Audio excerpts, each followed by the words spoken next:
Well, good morning again. Time to get started for our Bible class. If you've been here the last few weeks, you know we've been studying through the book of Daniel, a chapter at a time. So we're up to Daniel chapter 8, starting to get into more and more of the visions and in particular the visions that are given to Daniel. We saw that last time. We'll see that again this time as we're looking really, trying to focus this in on seeing how God's plan is at work through the entirety of this book. We started off really kind of giving a pretty good, I think, hopefully kind of overview of the timing of when this was written. To understand that there's so many reasons why I think we can be certain of the early date of the writing of this, which makes all of these things events and occurrences that happen in the future. And so these prophecies that are given have a lot of interesting, very specific takes on it, which quite honestly bothers people who don't want it to be true because, as we're going to see even this morning, there are actual leaders and people who are attached to some of the descriptions that are given in these visions as well. Of course, Daniel doesn't know that during his time of life of who these people exactly will be, but after they've played themselves out, we see people unknowingly essentially fitting into the exact description that was given. I always thought it kind of interesting if one of those guys who fit in as one of those leaders later looked back and, at the end of their life started reading over the scripture and like, wow, that sounds exactly like what I did. But they were unaware that they were following and fulfilling the prophecies of what God had for his people. So again, in Daniel, this is not advancing. I think the power is on, though. Make sure that even that part works. There we go. All right, so in Daniel chapter 8, we have a little bit more of a more detailed vision.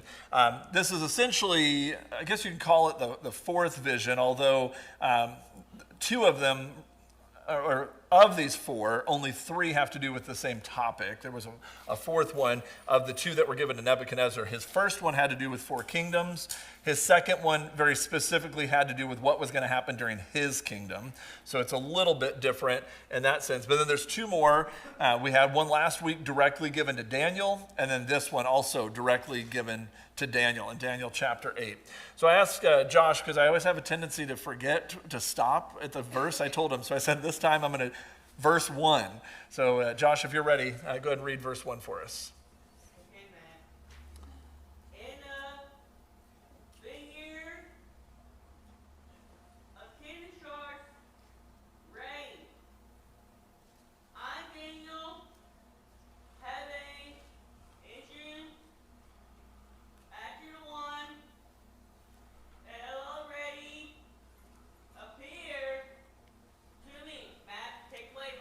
All right, thank you, Josh. All right, so we see in this one that this is his second vision. The other one also occurred during Belshazzar's reign. So as far as the timeline of Daniel, we remain kind of back in the time of Belshazzar. Remember, Belshazzar in chapter 5 dies. And so that was the writing on the wall story. So in Daniel chapter 7, we saw a vision that happened during Belshazzar's reign.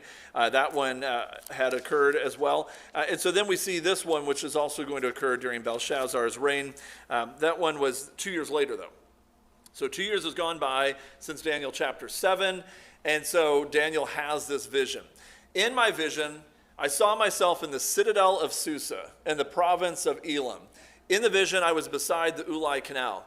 You may remember the Citadel of Susa from books like Esther. Esther is a story where Mordecai foils a plan of an attempt to try to wipe out the Jews and destroy them that Haman had put together and was trying to lead Artaxerxes into carrying this out. And so all of this happened, and there was all these issuances taking place from the capital, which was at the Citadel of Susa. And so this is a major city. So he finds himself essentially in one of the capitals, in the province of Elam. In the vision, I was beside the Ulai Canal. I looked up, and there before me was a ram with two horns standing beside the canal, and the horns were long. One of the horns was longer than the other, but grew up later. And we see this, the last time we had kind of the one that was kind of slanted on its side. And we see that this is a two-part kingdom. where one over time gets to be bigger, Persians. And so you see this kind of play itself out. So one of the horns was longer than the other, but grew up later. I watched the ram as it charged toward the west, and to the north, and to the south. No animal could stand against it, and none could rescue from its power. It did as it pleased, and it became great, and certainly true of that Persian Empire. As I was talking about this, suddenly a goat with a prominent horn between its eyes came from the west, crossing the whole earth without touching the ground. It came toward the two-horned ram it had seen standing beside the canal and charged at it in great rage. I saw it attack the ram furiously, striking the ram and shattering its two horns. The ram was powerless to stand against it. The goat knocked it to the ground and trampled on it, and none could rescue the ram from its power. And the goat became very great, but at the height of its power, the large horn was broken off, and in its place 4 prominent horns grew up toward the 4 winds of the heaven. Out of one of them came another horn, which started small but grew in power to the south and to the east and toward the beautiful land. It grew until it reached the host of the heavens, and it threw some of the starry host down to the earth and trampled on them. All right, so I know it's kind of small, but I want to kind of give you a little bit of a look here of the visions that we've had so far. Daniel chapter 2, 7, 8, and then again we're going to see this play out. We're not there yet to Daniel's chapter 11 and 12. The Babylonians, in the original, very first one of these visions that we saw given to Nebuchadnezzar, was the head of gold in the statue reference. That was in Daniel chapter 2. And then after that, the chest of silver were the Medes and the Persians, and the belly and thighs of bronze were the Greek Empire. And we mentioned how the legs of iron with the feet, partially of iron, partially of baked clay, had that brittleness to it, that weakness embedded in it. That was the Roman Empire. And then we see last chapter in Daniel chapter 7 of 4 beasts.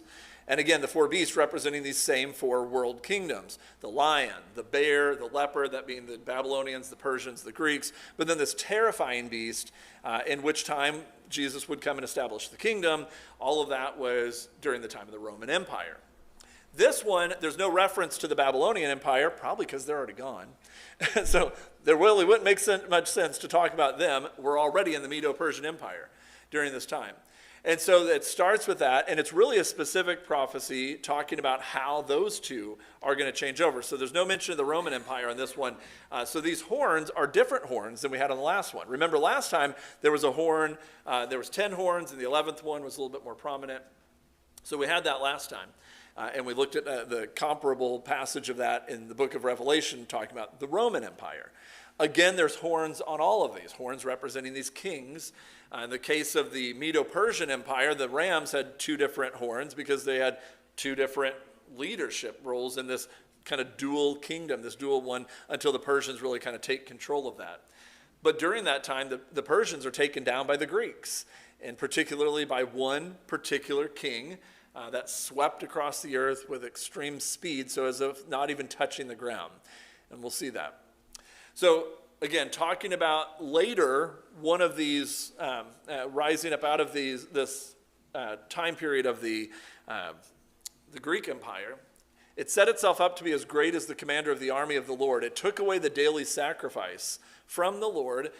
So it didn't take away from God, but it took away the daily sacrifice from the Lord. So he took away the sacrifice part on this one, and his sanctuary was thrown down.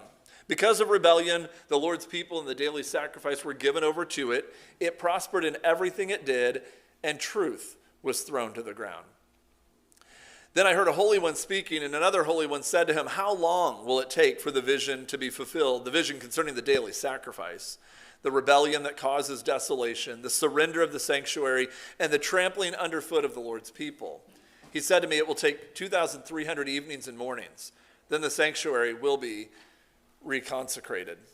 All right, interesting. You read this, if you don't have the historical kind of wrapping around of this historical positioning of this, it makes no sense until it makes all the sense. Then it makes complete sense to the point where it's amazing what God's really talking about here on this one. So while Daniel, was watching the vision and trying to understand it, he doesn't know what it means at this point because God's going to have to reveal that to him. There before me stood the one who looked like a man. And I heard a man's voice from the Ulai calling, "Gabriel, tell this man the meaning of the vision." So we see Gabriel come on the scene here, angel in the form of a man, to give the information to Daniel on the meaning of this. As he came to the place where I was standing, as always, in the presence of angels, we always see this, these heavenly beings of such are terrifying. I was terrified and fell prostrate. Son of man, he said to me, understand that the vision concerns the time of the end. Now, don't read that as the end of the world. He's talking about, very specifically, how all of these things are going to play themselves out, the time of the end of this age, and how this plays itself out, because there is still clearly that fourth empire that's been in the last vision. So this isn't the end of world history, kind of an end of times that way. He's talking about these are things out ahead of us. This is the time of the end, as he refers to it. All right, so with that, while he was speaking to me, I was in a deep sleep with my face to the ground. He touched me and raised me to my feet. He said, I'm going to tell you what will happen later in the time of wrath, because the vision concerns the appointed time of the end. The two-horned ram that you saw represents the kings of Media and Persia. Well, that's easy when it explains it to you exactly what it is. So now we know for very certain what the ram represents, without any question hanging over it, which then validates a lot of what we understand to be the other ones that fall into that same category. The same descriptions in chapter 7, in chapter 2. It all kind of dovetails together with the understanding that Gabriel gives Daniel here in Daniel chapter 8. Then the shaggy goat is the king of Greece, and the large horn between its eyes is the first king. Well, the first king of the Greek Empire is amazingly good at conquering land, and he is able to sweep over and make the Greek Empire. Without this particular king, the Greek Empire never becomes the Greek Empire. I mean, he comes in, tears apart the Medo-Persian Empire, takes their land plus more, sweeps over everything.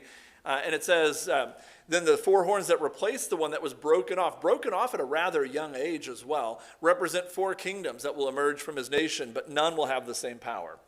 And so we see this one on this interpretation. Obviously, it's very straightforward. The ram is the two-part kingdom of the Medes and the Persians. And then also the goat is the Greek Empire. Those are straight out of the text. Those are not in question. We're not given the name of that, but the only person who really fits that description is Alexander the Great. Alexander the Great sweeps across the world and ends up dying suddenly at age 32 while his son was not yet born. And so that raises an interesting question, because she was pregnant with his son, but did not give birth to him until after his death. Well, technically, he would have to be alive when Alexander the Great would be alive to be an heir. The heir gets things passed over at the time of death. So you can't be born after that Alexander the Great's death. So all of what Alexander the Great accomplishes, because he was so quickly, actually it's interesting with Alexander the Great. When he died at 32, everyone who saw this incredibly powerful leader who could do whatever he wanted as far as taking over land, when he came and swept across there, he took it. There was no stopping him. It's like he wasn't even touching the ground, swept through. When information got back to Athens and Rome and some of the other locations, they didn't believe that he was actually dead. They thought it was a joke, because there's no way that Alexander the Great, in the prime of his life, was going to be taken away. But he was on there. And so he was broken off and died suddenly at the height of his reign. I mean, he had just conquered all that land. Interestingly, though, I stumbled across some quotes of his they're just interesting in light of the historical reference to it. He says, there's nothing impossible to him who will try. And clearly he lived by that, and he tried a whole lot and seemed to be pretty good at getting everything he wanted accomplished there. How great are the dangers I face to win a good name in Athens. You kind of see what he's really trying to do. He's trying to build himself up, and it's all about making a name for himself. And he goes through all these great dangers of trying to take over the whole world, and accomplishes it, but he's doing that just so that he can have a big name for himself. When he starts to die, though, one of his quotes was, "I'm dying from the treatment of too many physicians." I find that, I just thought when I saw that one, I was like, there's a fun line. He had some good ones on this one. And then the last one, "A tomb now suffices for him whom the whole world was not sufficient." One of his dying words that he said is, he's going to his death. He knew he was very quickly dying. They tried to treat him, and he says, I think they're killing me. And so basically one of his last lines was that he couldn't, taking over the whole world wasn't enough for him. He was hungering for making a name for himself and growing. That was this big horn that gets broken off in this reference to it. But because he did not have a son prior to his death, son being born afterward is not a rightful heir. And so there's 4 generals that were then going to take lead from the 4 winds of heaven. It's kind of that Ptolemy, Cassander, Lysimachus, and Seleucus. Of those 2 really, or of those 4, only 2 really truly rise to power. We'll see that in Daniel chapter 11 with the Ptolemies and the Seleucids. Those are about the only 2 that really grow to be much of anything. You get the Macedonian out of Lysimachus. You get a couple other things here and there. But really and truly, it's going to come out of these 2 empires, particularly out of the Seleucids that grew toward the Holy Land. They're the ones that spread to the south and east. I said that wrong. The Seleucids grew to the north, and then the Ptolemies grew to the south and east, included Egypt and some of that other land. You're going to see out of these, we're going to see several people coming out of it. One in particular who fits into what we see in Daniel chapter 8. In the latter part of the reign, when rebels have become completely wicked, a fierce-looking king, a master of intrigue, will arise. All right, so we're past now. Alexander the Great is dead. The 4 generals rise up. There's actually a war including 5, but 4, and it goes on for quite a while. You could almost argue 6 to 8 were involved in these battles that went on. But of these 4, you essentially end up with 2 main kingdoms that rise out of this. And of that, one king, a very masterful schmoozer of people, able to kind of, he's able to win people over through his cunning craftiness and is able to use that master of intrigue. Again, this is all in the future. I think if it had just been that the one who took over the world would have his kingdom given to 4 other people, that's an amazing understanding of the future that God would have. But the fact that then he can say, and of those, one, there will be another guy, and here's some of his qualities and characteristics that he's going to have, and then it's going to lead up to another king that's rising with this intrigue. He'll become very strong, but not by his own power.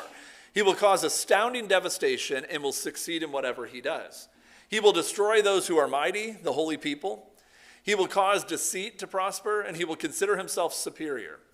When they feel secure, he will destroy many and take his stand against the prince of princes. Yet he will be destroyed, but not by human power. And so we see this on this one. We're going to see this a lot more with description of exactly how it plays itself out in a very detailed vision that shows up in Daniel chapter 11 and 12. But this is Antiochus Epiphanes.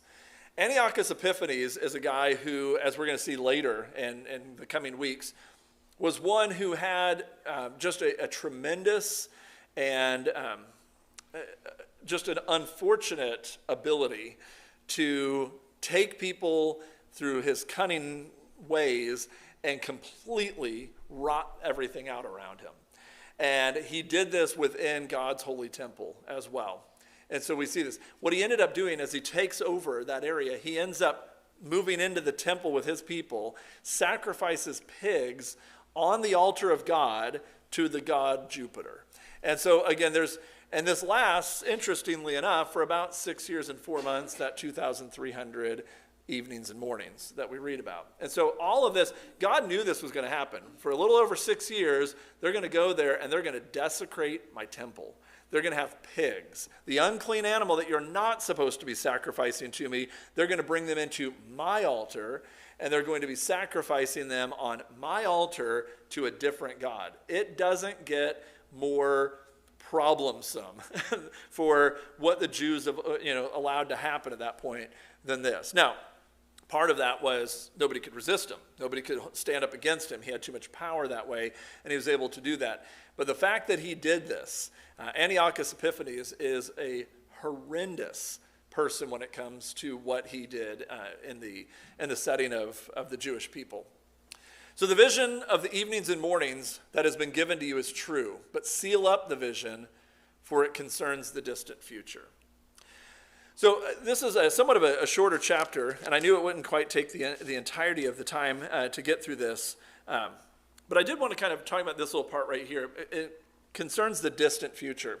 Here's where we have to be careful. And by the way, it's not our normal classroom setting, so we have a tendency to not chime in, but please feel free to. There's more time this time than probably of any of the lessons that we do to do this, because it's a very, very straightforward look at this. And I don't want to spend too much time on Antiochus Epiphanes, because we are going to do that in its entirety through the entire family line when we get into subsequent chapters. But this distant future idea, what a lot of times ends up happening, we see this, put yourself into the time frame. 538 BC, what would be distant future to you? What's distant future to you now? I mean, if I said an event was going to happen in the year 2250, that's way in the future, right? Well, that's still not as much time as it elapsed for Daniel. For Daniel, we're looking at these events in the 160s or 170s or so BC. He is 360 years prior to that. So let's add 360 years to where we are right now. And in the year 2381, here's what's going to happen seal those up. That's going to be way in the future. And the problem with, if you don't seal it up, what does everyone want to do? Interpret it now. Interpret it into my generation, my time, right now, because everything is about me. We do this with the book of Revelation. How many people walk around right now afraid of every single thing as, well, it's got to be this. It's got to be, this must be the mark of the beast. This must be, everything's trying to be interpreted now. Why don't we look at the context of how God intended the message to be? He told Daniel to seal that one up because it's the distant future, and for that period of time, it's going to confuse people in the understanding of what's going to happen. He doesn't say we're jumping ahead in time. He doesn't say this is only going to happen at the very end, so let's now make an entire theory based around that wouldn't match up with what this is about, because this did happen during the time of Antiochus Epiphanes. We can look back and see that. We can see that from Daniel's perspective, it's in the distant future.